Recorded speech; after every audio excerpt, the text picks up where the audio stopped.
There we go. We're up. All right. This will be my last time recording this. Right on. So this is a little presentation on a study that I did during my undergraduate program at Montana State University. Um, it was a very casual study done in the applied science of skiing class with Dr. John Seifert. Sorry, Dr. Seifert, if you're watching this and thinking about all of the things that I might say wrong, or all of the concepts that I might jump to conclusions with.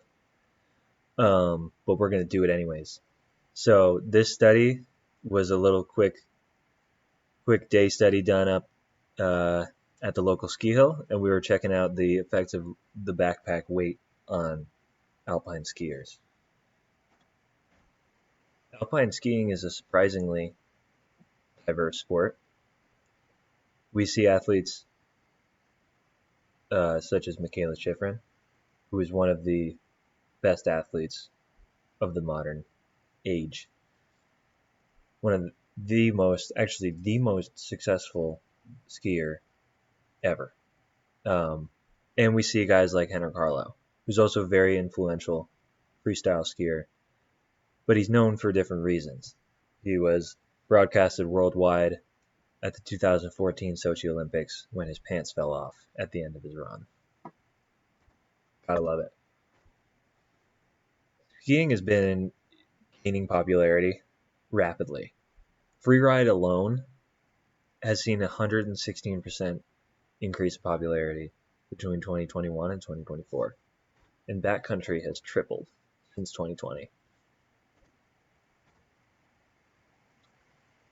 Freeride skiing is a section of skiing based on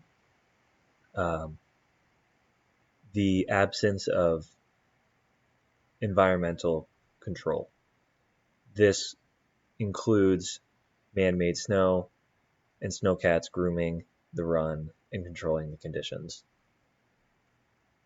Other terms referring to this type of skiing might be off-piste, side country, or backcountry.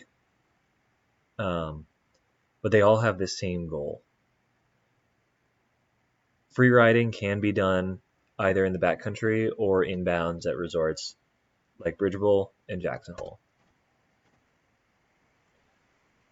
Now, why do we even ski with backpacks? What's in them anyways? A lot of skiers, particularly if you're in the backcountry, you need to be prepared for an entire day out there in the mountains. You probably have avalanche gear, which might be required inbounds at some resorts. You probably have food, beverages, definitely beverages, and first aid probably. Now, what we know for sure, looking at the literature, is that people who wear backpacks doing other activities such as backpacking, in these populations of backpackers, we see upwards of 150% increase in muscle activation, which ultimately leads to fatigue faster. What we don't know is how this applies to skiers. So the real goal is to investigate the effects on freeride skiers because they're the ones skiing with backpacks usually. But this becomes really complicated in the freeride environment as it's completely uncontrolled, and that's the whole goal of it. So we have to look at this in an alpine setting, so we have some degree of control over the variables, and we can make conclusions because we actually have more control. Otherwise, we wouldn't even be able to get data if we're skiing in a truly off-piste freeride setting. We wouldn't be able to make many claims. The purpose of the study is to compare muscle activity while alpine skiing with different backpack weights. And we hypothesized that there would be a positive correlation between backpack weight and muscle activity in general. Subject is a male, 23 years old, 1.83 meters, 61 kilos. That's me. They are considered an expert skier based on the guidelines given by PSIA, the Professional Ski Instructors of America. And the study was done at a small slope at Bridger Bowl, which was about a half a kilometer, averaged at 24 degrees. And what happened was the skier subject performed a stomp, as seen here. This was to signify the start of the run on the EMG sensors. And then they were instructed to ski as consistent turns down the fall line as possible. There was a total of 3 runs, one with no backpack, one with one weight and the other weight, which were about 5 and 10 pounds. The equipment used to measure for EMG signals was the Delsis Trigno personal monitor system, which was placed in the pocket of the athlete, skier, subject, whatever. The EMGs were applied based on the guidelines given by Senium, and they were applied on rectus femoris, vastus lateralis, glute med, and erector spinae. Sites were shaved, cleaned with alcohol wipes, and taped. The EMGs were taped down. 3 full runs were conducted, and 30 double turns were taken from the data. So a double turn means the full S. It's 1 right turn, 1 left turn. Boom, that's 1 trial. They were cut out based on the vastus lateralis EMG signal. We know that on the outside turning leg, the vastus lateralis is firing super fast, and we can tell where the turn is based on that muscle signal, and it'll go silent during the transition. So we know firing. It's, that's the peak of the turn when the most firing is happening, and then it'll go silent as the skier goes from one turn into the next. These numbers were then put into Excel and some statistical analysis software, and the stats were run and everything like that. But the vastus lateralis is the only muscle that we could prove significant to any degree. We can see that huge jump there from 0 pounds here, no backpack, to 5 pounds there, and then a slight increase there with that 10 pounds. We can see erector spinae has similar. It has this incremental increase, but the stats just weren't powerful enough. What's really interesting here is glute med and rectus femoris, particularly glute med here.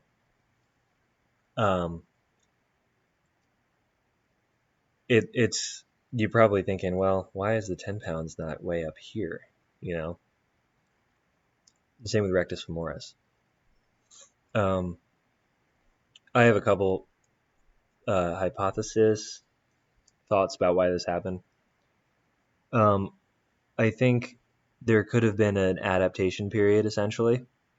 If the skier is not used to skiing with a bag at all, and all of a sudden they got a 5-pound bag on, it could really increase that muscle activation if the technique changes to a degree. And then if they take another run with the 10-pound bag on, they might have already figured out how to return to their natural technique. There's also a chance that there was just something that happened during that run. And the person, a bump that was unexpected, something along those lines. From the anatomy perspective, there could be an explanation. Vastus lateralis and rectus femoris are both quadriceps muscles, but they have a bit difference in their anatomy and their function. And glute med as well. Glute med is a muscle of the hip. It's a hip extensor, gluteal group. It's up here on the pelvis. But vastus lateralis primarily is different from rectus femoris because it only crosses the knee joint, whereas rectus femoris crosses the hip and the knee. This means basically that vastus lateralis is playing a huge role in just the knee, whereas rectus femoris is doing a little bit more of like stability work, a little behind the scenes in knee and in the hip. But the vastus lateralis, as stated before when we did the EMG, cutting the data from the vastus lateralis info, this muscle is just firing in like insanely strong, right? You can see the skier, his leg is way in extension. The vastus lateralis right there is just doing so much of that heavy lifting. And the rectus femoris is probably more active in this leg where there's a big flexion, the knee is bent, hip is bent. Whoops. Where were we here? Even there we go. So there's that consideration.